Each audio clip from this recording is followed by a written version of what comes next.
Hello，大家好啊！歡迎嚟到 Gravity Rider 呢個 channel。記得之前咧，我同大家分享過咧，我就喺一個拍賣嘅網站買咗一架忍者500作為我嘅 track bike。咁通常呢個網站咧，佢嘅拍賣咧都係星期二開始至到星期三，咁就中間有24個小時俾大家可以去落 bid。咁今日咧就因為我都有上呢個網站睇下啦，咁我就諗不如拍一條片同大家分享下我會點樣喺呢個網站度揀一架電單車咯。嗱，首先呢個網站咧就係叫做 Pickles 啦，就係 pickles.com.au。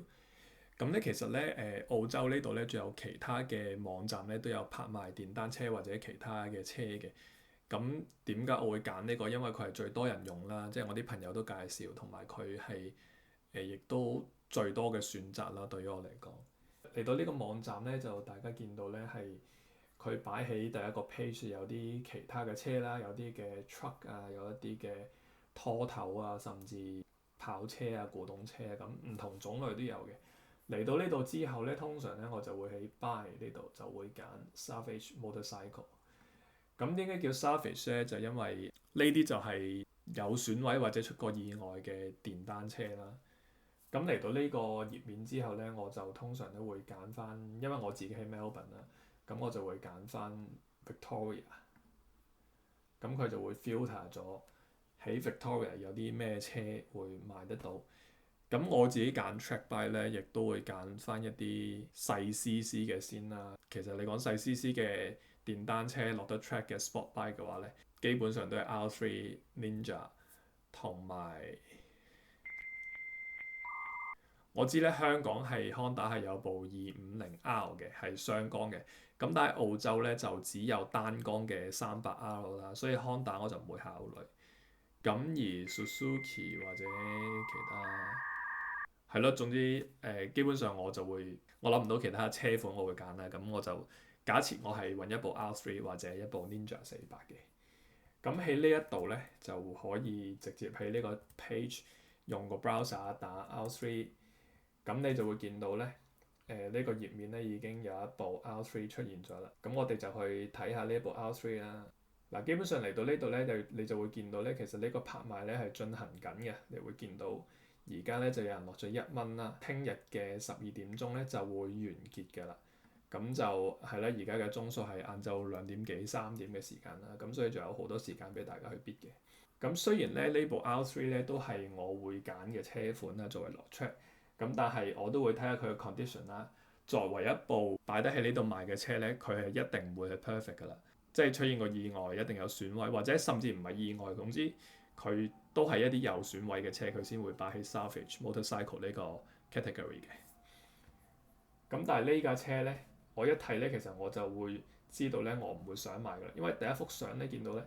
佢條頭殼咧已經係彎咗㗎啦，即係我相信佢出事嘅時候係個撞擊太大，已經令到個殼彎咗啦。即係如果我買呢架車翻嚟嘅時候咧，起碼我要換咗嗰部分嘅零件。咁你見到個車尾呢度佢有個行李架啦，嗰個乘客位都彈咗出嚟啦。咁呢啲作為 track bike 嚟講咧，我就覺得唔係好重要嘅，因為你落 track 你唔會裝個行李架喺度啦，咁啊買翻嚟拆走就 OK。係咯，亦都唔會有乘客啦，所以我都會預咗買一套新嘅 fairing 裝上去。fairing 嘅損毀我就唔介意嘅，啲腳踏啊、手把呢啲咧都可以相對平嘅價錢換得到啊。但係咧頭殼呢樣嘢咧就真係比較啲麻煩。哦，仲見到佢咧，原來個 screen 咧都係爆咗嘅。頭先講咗有幾個原因我唔會考慮呢架車啦，但係假設佢冇呢啲嘅損毀，而佢淨係爆咗 fairing、花咗 fairing，或者淨係啲手把啊或者腳踏啊有損毀，甚至死氣喉可能有啲人落 track 佢會換喉嘅，佢損毀咗個死氣喉佢都唔介意嘅。假設呢啲我都唔介意啦，咁我另外咧就會再睇下 damage detail 啦。咁呢度咧淨係寫 impact damage vehicle，代表佢咧淨係出過一個嘅意外啦，就一啲撞擊嘅損毀。咁喺呢度會出現一啲其他可能會出現嘅項目咧，就係包括如果佢架車係俾人偷嘅話咧，就有啲賊仔會磨走咗嗰個車架上面嗰個編號啦。咁就會喺度寫埋嘅。咁如果有啲損毀佢係唔係因為撞車或者交通意外發生，而係有啲人好惡意咁去破壞呢架車呢，佢都係會另外會喺呢度 list 出嚟嘅。另外一樣嘢我就會睇呢個 overview 啦，你就會見到呢個 WOVR status 咧係寫住 repairable write off 嘅。咁 repairable write off 咧就係你可以將呢架車修理到佢差唔多原廠嘅狀態，就可以再將佢 register 翻。可以出街都可以揸到嘅。咁而我揀嘅話咧，我都會揀 repairable write off 啦。另外一個咧就係 statutory write off，就係咧就算你點樣整咧，你點樣整呢架車咧，你都係唔可以將佢擺翻上出街去揸嘅。咁其實喺呢度，譬如嗱，呢度有架另外一個 R3 啦，咁佢就寫咗 statutory write off 啦。咁即係代表呢架車咧係佢嘅損毀咧經過評估咧係以後都唔可以合法咁喺條街度揸。咁基本上呢個 status 咧，其實就係跟個車架啦。有呢個 status 嘅話咧，其實我都會避免嘅。就算作為 track bike，一來咧，我會相信可以去到 stat write off 呢個嘅程度咧，係個損毀係太嚴重啦，係都會有啲安全上嘅隱憂啦。因為係咯，損毀到個車架呢啲嘢，我自己又唔識得去檢查或者確保佢係安全，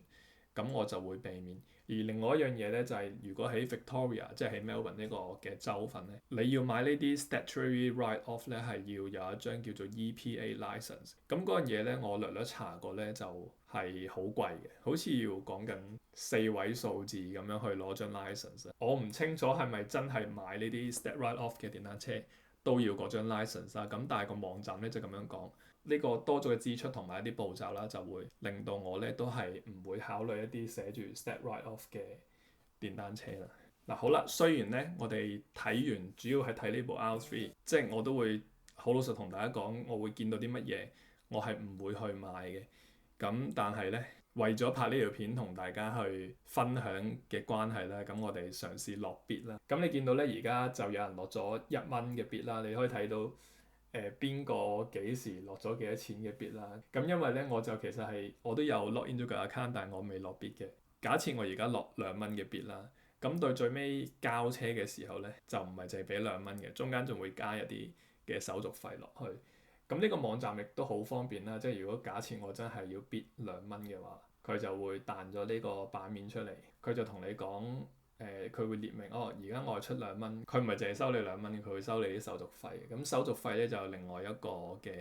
個最低嘅手續費啦，跟住過咗呢個最低之後，佢就會跟一個 percentage 去計。咁咧呢度咧我就唔仔細講啦，因為個網站如果大家上到可以自己去睇佢點樣計啦。同埋咧，其實大家見到呢度好方便咧，佢幫你計晒佢個手續費啦，我叫做33蚊，咁加埋咧就35蚊。咁即係代表咧，如果我而家撳 confirm。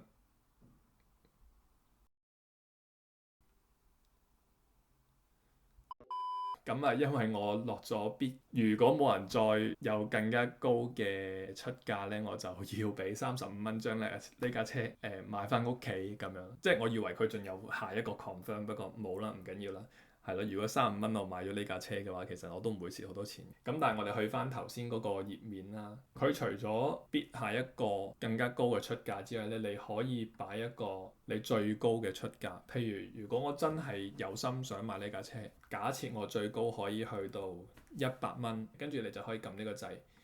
Fees and total，咁佢就會用同一個方法去計算你個手續費。咁大家見到咧，呢度咧佢就計咗，我如果落100蚊嘅話，我手續費就130蚊，總共咧我就落到230蚊咁樣嘅。咁因為而家嘅出價咧就係暫時我係最高嘅出價係2蚊啦。咁如果我而家撳咗 confirm 嘅話咧，即係我落咗最高我會出100蚊，而下一個人佢撳3蚊，個系統咧就會。因為我一個最高嘅出價就會自動將佢去咗4蚊或者5蚊。咁如果有人落50蚊嘅話咧，個系統都仍然記錄住我嘅最高出價，就會幫我出可能55蚊咁樣啦。咁直至去到咧有人出高過100蚊咧，你可以 set 佢 send 個 email 同你講，有人出個價錢高過你啦，咁就通知你嘅。因為我自己其實係好少參與拍賣呢個活動啦，我相信呢啲都係一啲好基本、好平常嘅拍賣嘅程序嚟嘅。另外一樣嘢咧就係你見到佢係聽日12點鐘，晏晝12點鐘完啦。咁如果晏晝11點59分59秒，突然間有條友，我最高出價係100蚊，而我係最高出價嗰個人，突然間佢最後一秒先話我出101，咁最尾其實我可能願意出更加高嘅價錢，但係因為佢係喺最後一秒落咗呢個 bid，咁會點樣呢？呢個網站咧，根據我嘅經驗咧，佢就會自動將呢個12點呢個時間咧褪多10分鐘，咁就會變咗12點10分。咁而呢10分鐘入面，可能又係有人最尾一個 moment 同你去競爭嘅話咧，佢都會再自動延長。咁以我嘅經驗咧，就係每次會延長10分鐘啦。咁中間究竟佢會係10分鐘咁樣去延長啦，定係你喺03分嘅時候再延長10分鐘會變咗13，定係佢繼續係10？咁呢個細節咧我就唔知啦，但係咧總之咧佢就有呢個嘅機制咧，就係防止啲人俗稱叫 slingshot 啦，即係最後一刻先至落一個高你少少嘅 bid，跟住就可以 bid 走咗呢架車。咁我記得咧喺 eBay 咧係冇呢個機制嘅，即係佢完嗰個時間咧係絕對，佢話12點完就12點完，咁絕對咧係有人可以寫一啲 program 寫一啲 bot 去最尾就咁 slingshot 高你少少價錢就可以搶咗嗰件嘅貨物。咁呢度咧就有呢個嘅機制啦。咁咧而家咧因為仲有好多時間去俾大家落 bid 嘅關係咧，我相信好多人其實係星期二甚至到星期三朝早呢段時間咧都係觀望啦。你見到其實有11個人係睇，即係對呢架車係有興趣嘅，咁但係佢哋未出價嘅。咁假設咧，如果我係贏咗呢個嘅拍賣，即係我買到呢一架車啦，之後嘅程序咧就係基本上佢會 send email 叫你去過數俾佢啦，過完數之後咧就會，因為我自己有 trailer 啦，咁我就揸架車拖個 trailer 去將架車拖翻屋企咁樣嘅。咁你見到咧，其實呢個拍賣嘅廣告入面咧就有講佢嘅位置喺邊啦，佢唔係一個完整嘅地址，但係你知道喺邊一區咯。咁亦都係頭先點解我去翻呢個 search page，我要揀翻係自己 Victoria，因為如果我買咗架車原來係喺另外一個州份，咁我就要計落我穿州過省去運架車翻嚟啊，定係我要俾錢人哋運架車翻嚟？咁我覺得就太麻煩，同埋通常都唔值得，咁我就唔會咁樣做啦。咁係啦，頭先呢個 email 咧就我收到 email 咧就話有人已經出價咧係高過咗我2蚊嘅出價，咁代表我係唔需要用35蚊買一架我唔想要嘅 R3 啦。咁咧基本上咧個過程就係咁啦。而另外一樣嘢咧就係一啲經驗上嘅分享啦。如果你有個 account 嘅話咧，你可以去睇翻 My Bids，跟住即係以往我出價嘅一啲嘅記錄。咁喺呢度咧就見到咧，我係過往出過好多嘅價啦，咁但係咧就輸咗好多次嘅。我覺得最有用嘅資訊就係你會見到最後嗰個成交價係幾多咯。基本上係一個市場統計啦，即係如果架撞過嘅 R3 repairable write-off，我應該用幾多錢去買先合理，咁就可以你出啲1蚊2蚊嘅價，通常咧你就唔會贏噶嘛，但係你就會有呢個記錄，咁你就知道，譬如我而家見到一架忍者300，佢係2015年嘅，贏嗰個人佢係出到1300，或者我睇到另外一架 R3 2024年贏嗰個就係1500，咁另外一架都係一樣2024年嘅 R3，咁就贏嘅時候咧，佢最後嘅價錢係2000，咁就有呢啲價錢去參考。當然啦，如果係最近你落個 bid 而有興趣嘅話咧，你會記得嗰個車個狀態係點樣，而去相對應翻個價錢，你就可以衡量到點樣先至係一個合理嘅出價。咁當然啦，如果錢唔係問題嘅話，你係可以出到超高價去買，或者直接去 dealership 買架新車做 track buy，其實都冇問題嘅。咁咧，以上咧就係我對於拍賣電單車作為 track buy 呢個目的嘅一啲嘅少少分享啦。今日條片就去到呢度，多謝大家收睇，我哋下次再見，拜拜。